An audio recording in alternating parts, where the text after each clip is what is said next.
Hi friends, मेरा नाम है पीयूष संधूजा और मैं ग्रेजुएट हूँ आईआईटी खड़गपुर और इंडियन स्कूल ऑफ बिजनेस का। तो आज हम रिकॉर्ड कर रहे हैं अपना लेक्चर नंबर 2। पहले लेक्चर में हमने जाना कि सप्लाई चेन एग्जैक्टली है क्या। उसमें सिर्फ दो एस्पेक्ट सबसे इंपॉर्टेंट होते हैं, एक होता है नीड और दूसरा होता है 5 स्टेजेस जो एक सप्लाई चेन में कंसिस्ट करती है। तो आज के लेक्चर में हम लोग जानेंगे कि सप्लाई चेन में कितने टाइप के मूवमेंट्स होते हैं या फ्लोज होते हैं। तो इन शॉर्ट 3 तरीके के फ्लोज होते हैं एक सप्लाई चेन के अंदर।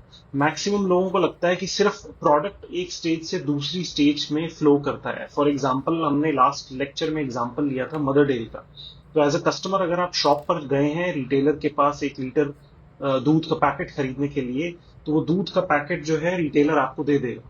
तो एक नॉर्मल इंसान को लगता है कि ऐसे ही रॉ मटेरियल जो है दूध का वो मैन्युफैक्चरर के पास आता होगा और मैन्युफैक्चरर से फिर वो डिस्ट्रीब्यूटर के पास, डिस्ट्रीब्यूटर से फिर वो आता होगा रिटेलर के पास। इस तरीके से रिटेलर जो है वो दूध का जो प्रोडक्ट का पैकेट है, जो प्रोडक्ट है, वो कस्टमर को दे देता है। बट मैं ये बोलना चाहूंगा कि प्रोडक्ट के अलावा दो और चीजें फ्लो करती हैं एक सप्लाई चेन में एक पर्टिकुलर ट्रांजैक्शन को पूरा करने के लिए। वो है इंफॉर्मेशन और फंड्स। तो बेसिकली 3 तरीके के फ्लोज होते हैं एक पर्टिकुलर ट्रांजैक्शन को एक कस्टमर नीड को फुलफिल करने के लिए। Flow of product, flow of information and flow of funds. तो यही मदर डेयरी का ही हम एग्जांपल लेकर के चले। जैसे मैंने बताया, तो जैसे ही आप एक पैकेट दूध का एज अ कस्टमर डिमांड करते हैं, आपको वो प्रोडक्ट मिलता है और साथ ही साथ आपको ये पता चलता है कि वो प्रोडक्ट है कितने का, वो प्रोडक्ट वहां पे अवेलेबल है कि नहीं है। तो ये इंफॉर्मेशन आपको मिलती है जिस बेसिस पे आप डिसाइड करते हो कि आप कितने पैकेट्स खरीदो या फिर अब खरीदो या बाद में आओ। तो मान लीजिए जैसे ही आप वो पैकेट दूध का खरीदते हैं तो आपको उसका एक पैसा, जो भी उसका प्राइस होता है, जो कन्वे होता है, वो आपको ट्रांसफर करना पड़ता है, देना पड़ता है कैश में या जो भी ऑनलाइन मीडियम से उस रिटेलर को। इसी तरीके से वो रिटेलर अपने पॉइंट ऑफ सेल की जो इंफॉर्मेशन है वो अपने डिस्ट्रीब्यूटर से शेयर करता है कि देखो मेरा इस तरीके से माल डिप्लीट हो रहा है, मेरा खत्म हो रहा है मेरा माल दूध मेरी शॉप में। ठीक है, और इस तरीके से वो जब इंफॉर्मेशन शेयर करता है, सिमिलरली डिस्ट्रीब्यूटर भी उस इंफॉर्मेशन का यूज करके अपना ट्रांसपोर्टेशन का और अपनी सप्लाई का एक रूट प्रिपेयर करता है कि किस तरीके से दूध के मिल्क रन्स होंगे, दूध की डिलीवरी होगी रिटेल शॉप्स पे, और वो इंफॉर्मेशन फिर वो स्ट्रेटेजाइज करके रिटेलर्स को प्रोवाइड करता है। जैसे ही डिस्ट्रीब्यूटर एक रिटेलर की शॉप पे रिप्लेनिश करता है, माने कि वो जो दूध डिप्लीट या खत्म हो गया था वो वापस से प्रोवाइड करता है, उसी टाइम या उसके कुछ टाइम में रिटेलर पैसा ट्रांसफर करता है डिस्ट्रीब्यूटर को। और सेम चीज होती है डिस्ट्रीब्यूटर और मैन्युफैक्चरर के बीच में, और मैन्युफैक्चरर एंड उसके जो सप्लायर्स होते हैं उसके बीच में।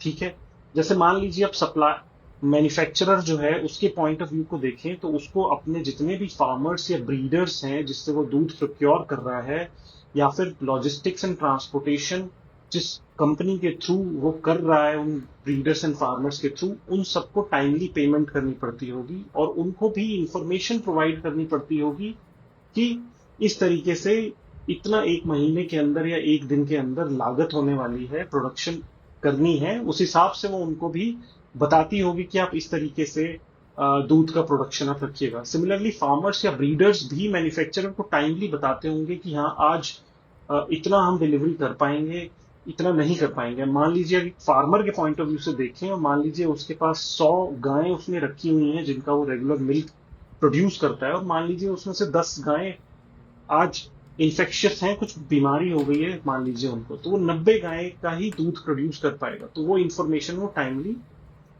मैन्युफैक्चरर को भी बताता है। सिमिलरली मैन्युफैक्चरर अपना एक प्लान स्ट्रेटेजाइज करता है कि हाँ इतना प्रोडक्शन उसे होगा, तो वो इंफॉर्मेशन फिर वो आगे along the different stages of supply chain provide करता है ताकि बाकी लोग भी प्लान कर पाए और अपने कस्टमर की नीड को मैनेज कर पाए।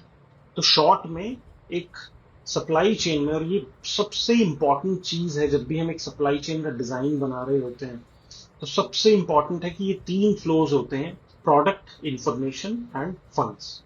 तो आप लोगों के जो भी अगर क्वेश्चन आते हैं इसमें, आपको और कोई एग्जांपल आपके सामने आता है या डाउट होता है, तो आप कमेंट्स में पूछ सकते हैं। ठीक है। Thank you very much.